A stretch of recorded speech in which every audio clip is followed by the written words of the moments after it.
Господи Исусе Христе, Сине Божий, помилуй меня грешного. И Светия Дух. Аминь. Возлюбени во Христа Бога, братья и сестры, Христос се обреза. Вистина се обреза. Христос се обреза. Вистина се обреза. Христос се обреза. Вистина се обреза. Нека е честито и благословено новото лето Господне, 2023-то от раѓањето на нашиот Господ и Спасител Исус Христос. Да биде мирно, плодотворно, доброносно, богомислено, покајно. Посветите молитви на сите православни христијани, кои што не смеат да останат равнодушни кон судбата на целиот свет и на целото човештво.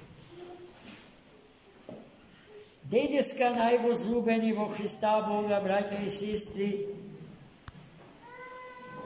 се празнува почетокот на новото лето Господне. А тој почеток го обележува еден крупен, исклучително значаен, свештен историски настан. Обрезанието на нашиот Господ и Спасител Христос по тело. Овој празник во себе содржи две крупни содржини, а со самото тоа и значење. Најпрво, Христос во 8-миот ден од своето раѓање беше обрезан за и со тоа да го исполни секое словце од законот запишан во старозаветната библиска историја. А тие закони се негови закони, закони Божии, за кои што и самиот рече дека не дојдо за да ги укина, туку да ги исполна. И со самото тоа, чинот на обрезание, отсекување или отстранување на дел од телото на човекот како израз на отсекување од страстите, заврши. Христос го укина тој чин за генерациите христијани потоа и прибегна кон светото крштение, за кое што со сигурност можеме да кажеме дека не е обрезание на телото, туку обрезание на срцето. А срцето не е анатомско-физиолошкиот орган на човечкиот организам, туку битиниот, онтолошкиот центар на човечката личност. Од него извираат сите творечки енергии и сили и него му се враќаат сите плодови на творечкиот, активниот, креативен живот и постоење на личност. Обрезанието на срцето подразбира обрезание или отсекување на гревот од човек, кој што е причина за смртта. И слушнавме молитвите на Свети Василий Велики, во кој што вели дека откако Гревот се всели во човекот и во светот, стана причина за во човекот и во светот да се всели смртта. Смртта е последица на гревот. Затоа не делови од телото, туку гревот во срцето свое да се отсече.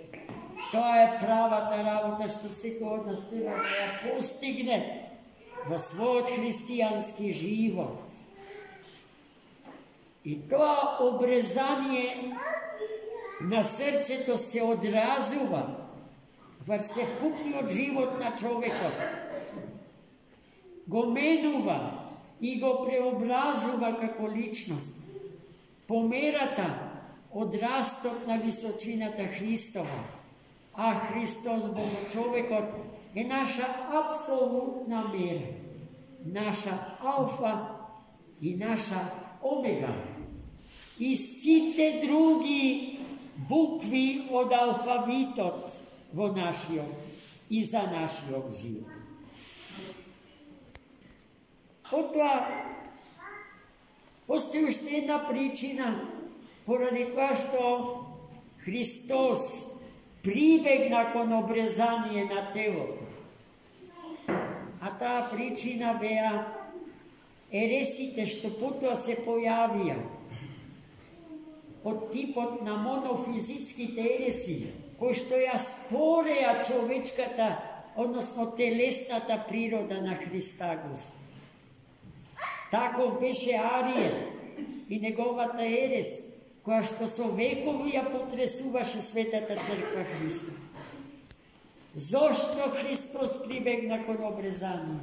За да им покаже на еретиците дека неговото тело е реално, а не фантазија или фикција. Дека тој вистински природата на човекот ја прими во сите фази и на сите нивоа од незиното растење.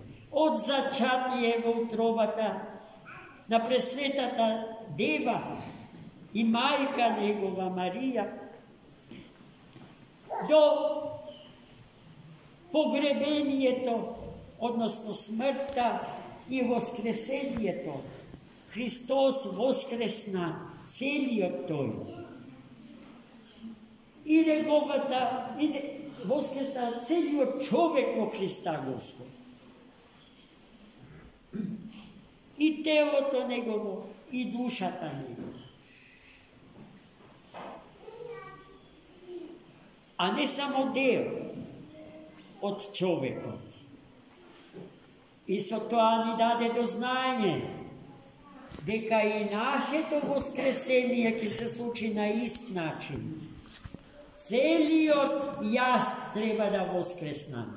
Не некој друг, во некоја карма своја, во некој субчовечки или надчовечки стадиум од своето постојање. Јас и секој од нас тоа за себе треба да го каже и може да го каже. Јас ќе воскреснам.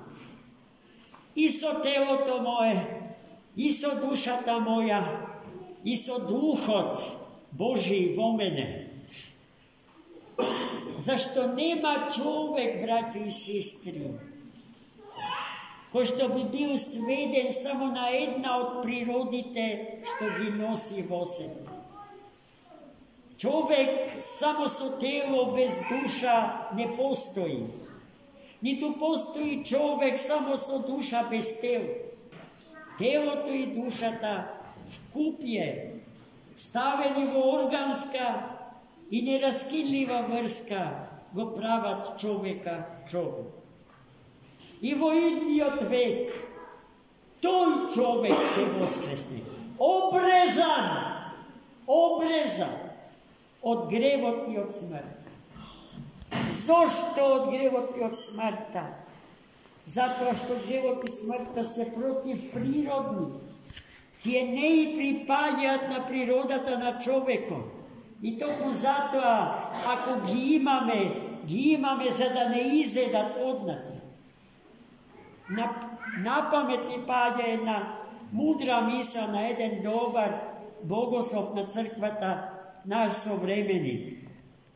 Гордоста го изедува човека однатре, а зависта и злобата ги изедува луѓето околу него. А како би изгледал човекот обрезан од гордоста, од зависта и од злобата? Таков човек Христос сака. И таков човек Господ создаде. И Христос денеска ни докаже, ни покаже дека таков човек прими во себе си како своја природа. Во се израмнет, избалансиран со божествената природа во него. Зашто знаеме дека човекот во Богочовекот, Христос, не знае за грев и не знае за смрт. Тогаш зошто умре? Затоа што нашиот грев и нашата смрт ги прими за свој. За во неговата смрт да умре нашиот грев и во неговата смрт да умре нашата смрт, браќи и сестри. Затоа овој ден е преголем и овој ден личи да биде почеток на новата година. Имаме зашто да се фатиме, имаме зашто да се држиме, имаме што да славиме и со што сите други дни потоа да ги измериме. Господ да ни даде сила духовна, радост, крепост, бестрашност, да ни умножи љубовта и да ни ја засили вера. А на нашите најмали браќи и сестрички во Христа Господа и посакуваме среќна и весела година. Среќна не затоа што ќе им се остварат сите ливни детски соништа, туку затоа што во оваа нова година ќе ја остварат својата лична средба со својот Господ и Спасител, со Богодетето Христос од Вифлеемските јасли. Амин. За многу молим.